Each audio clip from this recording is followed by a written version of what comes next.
Stoicism. दोस्तों, stoicism आजकल के दौर में बहुत परवान चढ़ रहा है। क्यों परवान चढ़ रहा है? अगर आप वेस्ट में इस वक्त देखें तो वहाँ पर जो उनके यंगस्टर्स हैं वो स्टॉइसिज्म उसको बहुत ज़्यादा वैल्यू दे रहे हैं, उसके बारे में बात कर रहे हैं, उस पर सेमिनार्स हो रहे हैं। क्यों? क्योंकि हम एक ऐसी दुनिया में रह रहे हैं जो बहुत अनसर्टेन है, और जब बात अनसर्टेनिटी की आती है तो वहाँ पर स्टॉइसिज्म से ज़्यादा बेहतरीन कोई फ़लसफ़ा हो ही नहीं सकता। हम पाकिस्तानी भी आजकल जिस दौर में रह रहे हैं ये बहुत ही अनसर्टेन है। डॉलर की कीमत कब कहाँ चली जाती है, कितनी महंगाई है, क्या होगा, हमारी जो गवर्नमेंट है इस वक्त, ठीक है, उसमें कितनी इंस्टेबिलिटी है, कुछ पता नहीं है कब क्या हो जाएगा, इस मुल्क का क्या होगा कोई नहीं जानता, हमें अपना मुस्तकबिल भी नहीं पता। जब आपको कुछ भी पता नहीं होता ना कि आपका क्या बनेगा, जहां आप रह रहे हैं उस जगह का क्या बनेगा, ये जो हुक्मरान आप पे हुकूमत कर रहे हैं ये क्या डिसाइड किया इन्होंने आपके लिए, तो आपका जो ब्रेन है ना वो अनसर्टेनिटी में चला जाता है। और जब इंसान अनसर्टेनिटी के हालात में जाता है, जब उसे कुछ पता नहीं होता कि उसका क्या होने वाला है, दुनिया कहाँ जा रही है, एआई, रोबोटिक्स, बायोटेक्नोलॉजी, इतना सब कुछ एडवांस हो रहा है, और ऐसे में आपका परेशान होना, खौफ में जाना, तकलीफ में जाना, एंजाइटी में जाना, डिप्रेशन में जाना बनता है। मैं यहाँ पर आपके साथ मुल्क की बुराई करने नहीं बैठी हूँ। मुल्क सबको पता है कहाँ जा रहा है, पूरी दुनिया सबको पता है कहाँ जा रही है। जी हाँ, हम बात करेंगे इस अनसर्टेनिटी के साथ निमटने की, कि कैसे आप अपने ब्रेन को समझा सकते हैं, आप अपने जहन को, अपने माइंड को ट्रेन कर सकते हैं कि उसने जो अनसर्टेन सिचुएशन है, जो अदम यकीनी की सूरत हाल है, इसके साथ निमटना कैसे है आपने। और ये हमें स्टॉइसिज्म सिखाता है कि कैसे निपटा जाता है अदम यकीनी की सूरत हाल से। एपिक्टेटस जो कि फिलोसोफर हैं, और इसी स्टॉइसिज्म में ही आपको उनका फ़लसफ़ा पढ़ने को मिलेगा।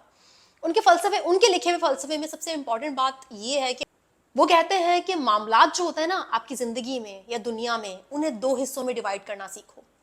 पहला हिस्सा इन कंट्रोल, दूसरा हिस्सा नॉट इन कंट्रोल। देखिए, पहले वो चीज़ें जो आपके इख्तियार में है और दूसरा वो जो आपके इख्तियार में नहीं है। मिसाल के तौर पर, क्या आपके इख्तियार में है? आपके इख्तियार में पाकिस्तान की इकॉनमी है? क्या पॉलिसी बनाने से पहले आपको बुलाया जाता है कि आ जाएं जी, हेल्प कर दें, क्या पॉलिसी होनी चाहिए इस मुल्क की, क्या मुआहिदा करें हम आईएमएफ के साथ? नहीं, आपको नहीं बुलाया जाता, नहीं मुझे बुलाया जाता है, हमें कोई नहीं पूछता। ठीक है, तो जब हमें कोई पूछता ही नहीं है, जब कोई चीज़ हमारे कंट्रोल में ही नहीं है, तो हम क्यों उसको लेकर इतना परेशान हो रहे हैं? हम क्यों एक एक घंटे का टॉक शो देख रहे हैं? और फिर वो जो फ्रस्ट्रेशन हमारे अंदर बिल्ड हो रही है एक ऐसी चीज को लेकर जो हमारे कंट्रोल में ही नहीं है, और वो सारी फ्रस्ट्रेशन कहाँ निकल रही है? आपकी बीवी पर, आपके शौहर पर, आपके बच्चों पर, आपके माँ बाप पर, आपके बहन भाइयों पर, गली में चल रहे लोगों पर, ढाबे में बैठे हुए सब चाय पी रहे हैं, दो लोगों के आपस में भाई पॉलिसी ऐसी नहीं ऐसी होनी चाहिए, लड़ पड़े जी खामखा।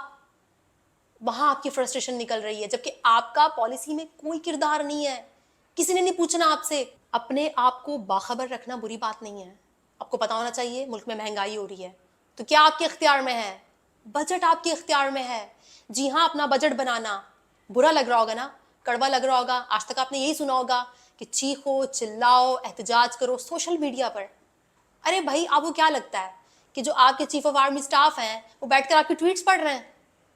नहीं जनाब, ये सब इल्यूजन है, ये भ्रम है, ये सब इल्यूजन है। आपको लगता है कि आपकी बात सोशल मीडिया पर बहुत अहमियत रखती है, ऐसा नहीं है। मैं सोशल मीडिया पर बहुत जल्द एक वीडियो बनाने वाली हूँ जहां पर आपको मैं ये बताऊंगी कि कैसे कंप्यूटर साइंटिस्ट खुद आपको बताते हैं कि किस तरह से सोशल मीडिया एक इल्यूजन क्रिएट करता है। और आपको लगता है कि आपकी बात की बहुत वैल्यू है कि चीफ ऑफ आर्मी स्टाफ तो बैठकर सिर्फ आप ही की ट्वीट्स पढ़ रहे हैं, वो सिर्फ आपके ही जो है ना वो लिखे हुए कॉलम पढ़ रहे हैं और आप ही की वीडियोस देख रहे हैं। ऐसे ही अगर फर्ज करें खुदा ना खास्ता आपकी जॉब चली गई, आपकी जॉब जाना आपके इख्तियार में नहीं था, अगर तो आपने कभी अपनी स्किल्स पॉलिश नहीं की, आपने कभी अपनी शख्सियत पर गौर नहीं किया, आपकी जॉब चली गई, वो आपके इख्तियार में नहीं था। उस जॉब की तरफ आपका एटीट्यूड, उसके जाने की तरफ, उस जो आपका एटीट्यूड है, जो आपका रवैया है, वो आपके इख्तियार में है।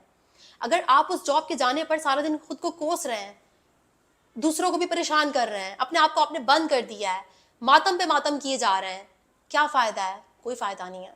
क्यों ना एक्सेप्ट किया जाए उस सिचुएशन को जिसमें आप फंस चुके हैं।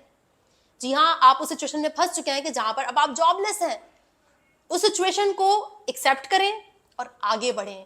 जब आप एक्सेप्ट करते हैं ना किसी चीज को, तो आपका जो ब्रेन है वो डिनाइल में नहीं जाता, वो इल्यूजन में नहीं जाता, वो आपको फिर क्लैरिटी देता है, कंफ्यूजन हटा देता है। आप बोलते हैं भाई मैं जिम्मेदार हूं, मेरी जॉब गई, मुझे दूसरी ढूंढनी है, मुझे स्किल्स पॉलिश करनी है, मुझे देखना है मैं कहाँ पर लैक कर रहा हूँ, मैं कहाँ पर गलतियां कर रहा हूँ, और फिर आपका ब्रेन क्लियर हो जाता है, वो आपको 100 रास्ते दिखाता है। यही वजह है कि स्टोइसिज्म का फलसफा हमें सिखाता है कि हम अपनी एनर्जी वहां लगाएं जो हमारे इख्तियार में है, और वहां पर एनर्जी लगाना जो हमारे इख्तियार में नहीं है, चीज़ें और मामलात हमारे लिए मज़ीद ख़राब कर देता है।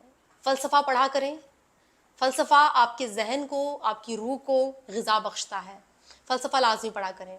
आज से चंद साल पहले जब मैं अपनी लाइफ में बहुत ही बुरे दौर से गुजर रही थी, बहुत अनसर्टेनिटी से गुजर रही थी, आज भी मैं इसी मुल्क में रहती हूँ और यहाँ पर हर वक्त कुछ ना कुछ बुरा ही सुनने को मिलता है, अच्छा तो कभी सुनने को मिला नहीं। तो उसमें मुझे अपने अंदर जो मेरा इनर पीस है उसको बरकरार रखना पड़ता है, और मैं स्टोइसिज्म को प्रैक्टिस करती हूँ। मुझे पता होता है कि हाँ, ये चीज़ें मेरे इख्तियार में नहीं है, हुकूमत ने मुझसे नहीं पूछना पॉलिसियाँ बनाते हुए, या वो जो सामने वाला बंदा है जो मेरे कंट्रोल में नहीं है और जो अपनी ही कर रहा है, जो उसे करना है, वो भी मेरे इख्तियार में नहीं है। मेरे कंट्रोल में अगर कुछ है तो वो मेरा अपना रवैया, मेरे अपने इमोशंस और मेरी अपनी सोच, और यही वो चीज़ें हैं जो मैं बदलने का इख्तियार रखती हूँ, कंट्रोल रखती हूँ। लोगों पर, दुनिया पर, हुकूमत पर मेरा कोई कंट्रोल नहीं है। तो इसलिए दोस्तों, गौर करें कौन सी वो चीज़ है जो आपके कंट्रोल में नहीं है लेकिन आप उसे बहुत ही ज़्यादा शिद्दत से कंट्रोल करना चाहते हैं, और किस तरह से वो आपकी एनर्जी ज़ाया कर रही है, उसका कोई फ़ायदा नहीं है। एंड में कुछ भी आपके हाथ नहीं आने वाला। गौर करें अपनी ज़िंदगी पर, और अपने से जो कमज़ोर हैं उन पर अपना गुस्सा ना निकालें। उम्मीद करती हूँ कि आज के इस फ़लसफ़े से शायद आपको कोई हेल्प मिली होगी। Control, in control, not in control, इसको मामूली फ़लसफ़ा ना समझिएगा। जिसने ये फ़लसफ़ा समझ लिया अपनी ज़िंदगी में, उसने अपनी ज़िंदगी अपने लिए आसान कर दी।